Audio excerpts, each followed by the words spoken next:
Welcome back to State of the Nation with me, Matt Goodwin. Now, Keir Starmer and the Labour government has reintroduced a university free speech law after, get this, initially scrapping it. The new version is a heavily watered-down version of the original law that I helped create with other academics in the universities who were fed up with cancel culture and woke ideology. In fact, I elaborate on many of those issues in a book next month. But the wider problem here is not just what's going on in our universities, it's what's going on in the battle for free speech in this country. Just think about everything that we've seen since the Labour government came to power. We've seen people being thrown into prison for sharing memes, for sharing offensive views on social media in the privacy of their own homes. We've seen much discussion of this new definition of Islamophobia, which includes references to the rape gangs as an example of Islamophobia, a move that many people see as an attempt to clamp down on any criticism of Islam and cultural practices within Muslim communities. We've seen this new workers' rights charter, which you might have seen in the newspapers yesterday, because it could ban pub banter. If you're caught talking about controversial issues such as transgender ideology or the rape gangs in a pub and a worker decides that that's harassment, they could in theory sue that pub or that restaurant for having offended their views. We've also seen people like Yvette Cooper, the Labour Home Secretary, talking about wanting to expand non-crime hate incidents, these rather Orwellian measures that many people think are designed to clamp down on free speech and free expression in our country. We've also seen plans for a trans-inclusive conversion therapy ban. And of course, who could forget the time that a Labour MP stood up in the House of Commons and called in Britain for blasphemy laws, and our Prime Minister, Keir Starmer, didn't even rule it out. Check out this clip for a moment. It's quite striking. Will the Prime Minister commit to introducing measures to prohibit the desecration of all religious texts and the prophets of the Abrahamic religions? Well, can I agree with him that desecration is awful and I think should be condemned across the House? I'm sorry, but do we live in Britain, the home of individual liberty, the home of common law, the home of free expression, or do we live in some sort of authoritarian state? Because over the last few months, we've also seen Keir Starmer and other people within the Labour government decide that millions of people in Britain are far right for discussing issues like the rape gangs. And we've also seen them complain about foreign interference by people like Elon Musk while sending their activists to America to campaign on behalf of Kamala Harris, or as we saw with Keir Starmer's Chief of Staff, Morgan McSweeney's company, the Centre for Countering Digital Hate, which he helped to found, actively talking about killing Elon Musk's Twitter or X platform. So what I'm trying to say here is Labour's war on free speech is both visible, but it's also here to stay. And I think we can see it now in the universities. As always, let me know your views via gbnews.com/yoursay or tweet me at GoodwinMJ. But I'm joined in the studio now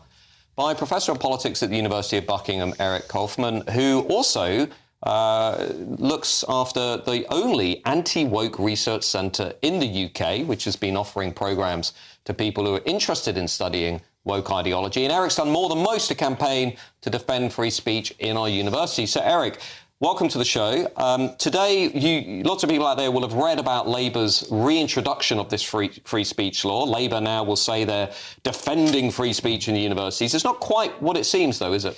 No. They introduced this partly because there's a judicial review coming up and also because of pressure in the media and from academics and open letters. But the reality is this is a toothless bill.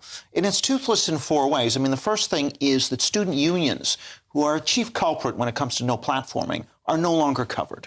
Students can no longer appeal to the OFS, to an ombudsman. Students are now excluded. Third, they've taken away the right to a statutory tort, so universities can ignore rulings by the OFS. So just on that, so the important part of the original law which was brought in under the Conservative government, was that basically universities that violated free speech, that violated the freedom of academics to research whatever they wanted, those universities could be fined, which would incentivize them to protect free speech. But now what you're saying is Labour has removed that threat of punishment, that threat of financial sanctions. So therefore, if you're a university vice-chancellor or you're, let's say, a woke bureaucrat, do you really care anymore about protecting free speech? Well, you can't be sued if you ignore the rulings. Now, technically, there is still the right to fine, but here's the most ominous thing, is Bridget Phillipson has just recently, in a piece in the Times Higher, suggested that political appointments were at work in the past, and that's something she's going to look into.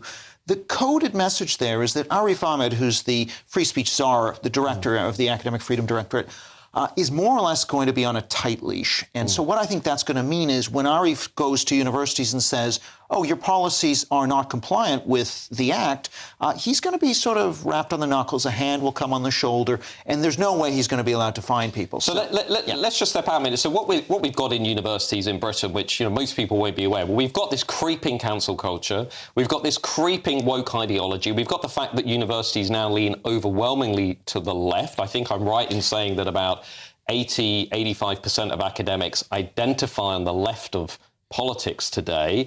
You've got lots of students self-censoring, hiding their views, concealing their views because they're scared of speaking up. And now we've got a Labour government that's basically removing all of the venom, if you like, from this new law, which means that the status quo is going to carry on. Is that right? Essentially, yes. I think we should expect to see a continuation of the cancellations and the no platformings because they've really defanged this bill, because they don't believe in it. I mean, they opposed it tooth and nail in Parliament, in the Lords. They said it was forces inside there, or people in government said this was a hate speech charter.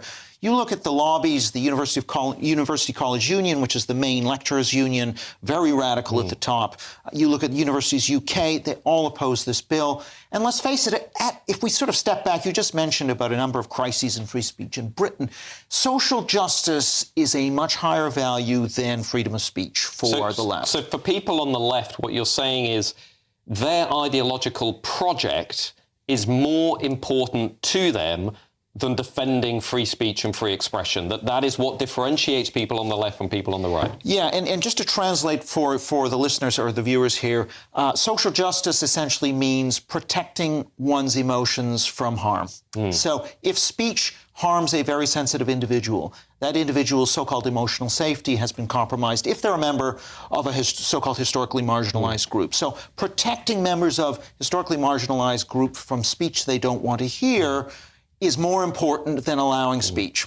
And okay, so let me ask a devil's advocate question here for a minute. Lots of people watching the show will say, well, we've talked about censorship on campus, academics being sacked, people being disinvited for decades, right? People watching the show will remember similar debates in the 70s and the 80s. Is it really that bad on university campus today, they will ask. And in fact, Labour MPs, I'm sure, will say in response to this show, well, Matt, show me, the big scandals, show me the hundreds of students being, marched off campus or whatever. I mean, is it really that bad? It is really that bad, Matt, and I think we have many different ways of measuring it. I mean, one, yes, there are prominent people who get canceled like Kathleen Stock and Amber Rudd and so on. But for every one of those, we have thousands of academics whose speech is chilled. So 1 in 10 academics say they have either been punished or threatened with punishment for speech. We have members of political minorities, gender-critical feminists, conservatives are far more likely to worry. I'll give you a good example of how much chilled speech is going on. Only 1 in 5 Brexit-supporting academics in the social sciences say they would be willing to express that view to a colleague. That's me. Well, that's me. I was a Brexit-supporting academic in the social sciences. So only 1 in 5 would be able to share their views. Would be willing to share their views. And for students, it's 2 in 5. Brexit-supporting students. But what about if you're a Remainer? If I was a Remain-supporting academic in the social sciences? It's about 90%. 90% would feel comfortable. 90 versus, what is that, 20? 20 versus 90. So, okay, just quickly, what happens if we don't fix the universities? Well, we will continue to have a narrowing of viewpoint diversity. We will not have... The knowledge production system will be systematically skewed and biased. Certain questions won't be asked.